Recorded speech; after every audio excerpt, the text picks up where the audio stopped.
Why are you struggling with organization? Plus, practical strategies for overcoming common obstacles to a more streamlined and efficient lifestyle. It's today on the podcast. Hi, friends. Thanks so much for tuning in today and for following along. Let me ask you something. Do you ever feel like you are drowning in a sea of clutter and chaos, struggling to stay organized amidst the demands of a busy life? As women, we often wear multiple hats. We juggle so many responsibilities, making it easy to lose track of things and to fall behind. But why do we struggle so much to stay organized, and what can we do about it? In today's episode, I'm going to delve into the psychology behind organizational challenges, and I want to give you some practical solutions for conquering clutter and staying on top of your busy life. Do me a really quick favor and hit subscribe wherever you listen to the podcast so you don't miss anything. And go to my website, natalietysdal.com, where you will find blogs and other podcasts and information that I hope will enhance and help your life. Okay, if you're tired of feeling overwhelmed, you're ready to take control of your environment and your schedule, let's get started today. Staying organized, it can be a challenge for many people, even those who value organization and think that they are organized, and some who strive to be more organized in their daily lives are always looking for new ways to stay on top of it and to be more productive. One thing I have learned is that organization and structure, it is not a sign of intelligence, quite the opposite. Some of the most brilliant people I know lack structure. It's the way their brains work. While some people seem to effortlessly keep their lives in order, others are struggling to maintain even the most basic of systems. There are several reasons why staying organized is hard for people. I've done the research, so let's talk about that. Number one, lack of prioritization. One of the main reasons why staying organized is hard for some people is they don't prioritize tasks. When everything feels important, it's difficult to know where to begin. Do you relate to that? I talked a few weeks ago on the podcast about juggling different types of balls, rubber balls and glass balls. And you have to be able to identify where those glass balls are so that you can keep those in the air and then just let the other balls just kind of bounce along until you can get to them. But trying to keep all of them in the air at the same time, I promise you that's going to be hard and you're going to go crazy. So where to begin? Without a clear sense of priorities, it's easy to get overwhelmed by the sheer volume of tasks and responsibilities. So you have to be able to clearly identify what is most important in that moment, maybe for that day or for that week, but to identify it, maybe circle it, give it a color on your to-do list, whatever it is, clearly identify those things. Another thing that many people struggle with is a fear of letting go. People often hold on to items even when they're no longer useful or necessary because they fear that they might need those things in the future. Do you relate to this? The fear of letting go, you know what it can lead to? Clutter, making it difficult to find what you need when you actually need it. And when it comes to clutter, remember, everything needs a home. So in your own house, your dishes, your clothing, your paperwork, your cup, your pencils, I'm looking around at my office, all of those things, if they have a place where they live permanently, then they don't just get thrown around and they don't lead to clutter. So think about that when you see things sitting around. Where is that item's home? I tell my kids that when they're cleaning their room. Like, why is that in the middle of the room? Doesn't it have a home in your room? Then it doesn't lead to that feeling of chaos, which is unsettling.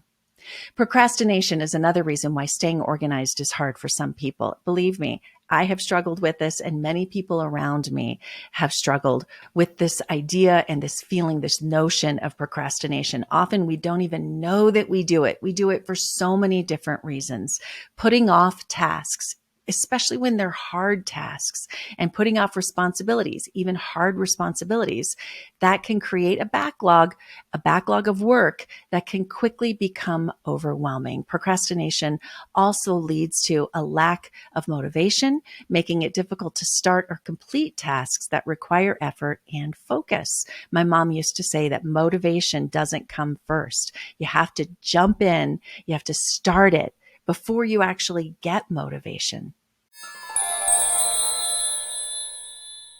Hey everyone, it's Natalie. I am excited to let you know that I'm opening up spaces for collaboration and advertising and sponsorship on this podcast and on my YouTube channel. If you're a brand looking to grow in the wellness, family, or mindfulness spaces, I would love to collaborate with you. You can find a link to get in touch with me in the show notes, and you can always find out more about what I'm up to on natalietysdal.com.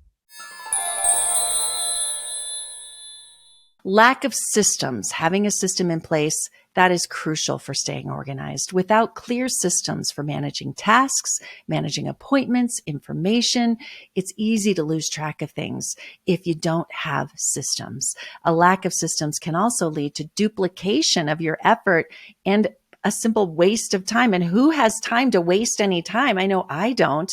A few of the systems I want to give you today that I have found to be useful in getting organized and running my own business and teaching and running a home. Well, here are a few. Maybe they can help you if you're not already using them. One, Trello. This is an online project management platform. I use it at home. I use it for this podcast. I use it as a high school teacher. And I even use it for fun things like my goals and dreams. I share a Trello board with various people in my family where we can just keep things. You could keep a Christmas list on there. You can do lots of things. It's pretty simple. It's basically an online list making system, but there are some fun upgrades. It's free. Really important to know that. But there's also an app, which means that I can use it when I'm waiting in the carpool line or when I just need to make a quick update to one of my Trello boards. And I'll put a link to Trello in the show notes here if it's something that you want to try out for your own systems.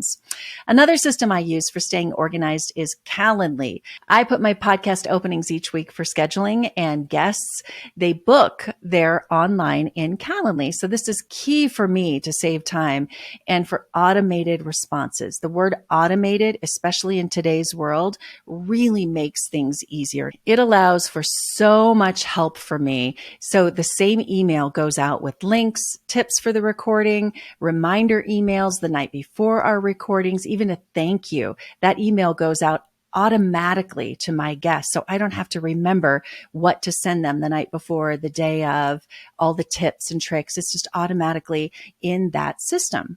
It's a huge help, a huge time saver. So find ways to automate your systems and your life so that it saves you time. I also want to mention systems. Think of them like guardrails on the road. They keep us from danger. They keep us from being unorganized. All right, next, this is a tough one. I know, just buckle in for this one. Lack of self-discipline. Self-discipline is another important factor in staying organized. It just is. When we lack it, we're more likely to give in to distractions and procrastination. It can lead to a lack of focus, lack of productivity, which of course makes it difficult to stay on top of tasks and responsibilities. So maybe if you struggle with this, and I think at different times in our lives, we all struggle with this. Start small. How much easier do you think it would be if you got up just 10 minutes earlier each day? I know it's easier to hit the snooze button, but remind yourself, I need some discipline. 10 minutes. It's just 10 minutes. Get up 10 minutes earlier, then maybe the next day, 20 minutes. And in a week, you could be getting up an hour earlier without that much change. And you're going to be so proud of yourself and your self-discipline if you do it. Self-discipline will pay off in spades, and you will start to see that you're able to do more than you ever thought possible. And I want to acknowledge something really important in my next tip. Anxiety, depression, ADHD, these can also make it really difficult to stay organized. These conditions can affect your focus, your motivation. They can affect your energy levels. They can make it really hard to keep up with the demands of daily life. But I want to encourage you, there are ways to help yourself if you know you're struggling with these things.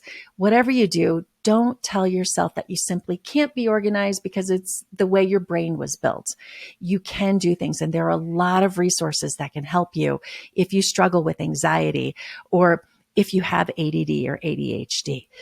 If you know where you struggle and what distracts you, eliminate those things. Maybe it's your phone. I am guilty of that. I know it distracts me. I don't deny that. I actually am very well aware of it. And when I get on my phone and I start getting distracted, I have to pull myself back. I know for myself that I keep my organizational systems on my phone. So I have to be really careful because I'm likely to get distracted when I pick up my phone to say, use my Trello board, and I get a notification and all of a sudden I've forgotten why I went to my phone in the first place. Anyone else relate to that? Because I think it happens to a lot of us when so much of our organizational systems are held in that little box that we hold in our hand that dings every 30 seconds.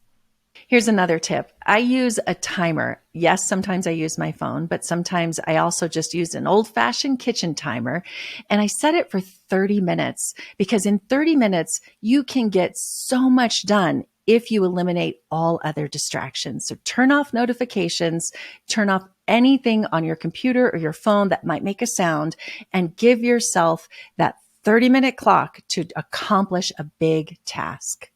All right. So I hope that the ideas I have given you help you and have given you a few ideas for getting organized and maybe staying motivated. Of course, my goal is to help you feel good, to inspire you each week here on the podcast. And don't think for a minute that I think I'm perfect with any of these things. I write all of these things because they're things I struggle with as well, but I have found ways to stay on top of them. Staying organized, it certainly can be a challenge for many reasons, including lack of prioritization, fear of letting go, procrastination, lack of systems, lack of self-discipline, and sometimes mental health issues as well. But that is a normal part of life. You are not alone, my friend.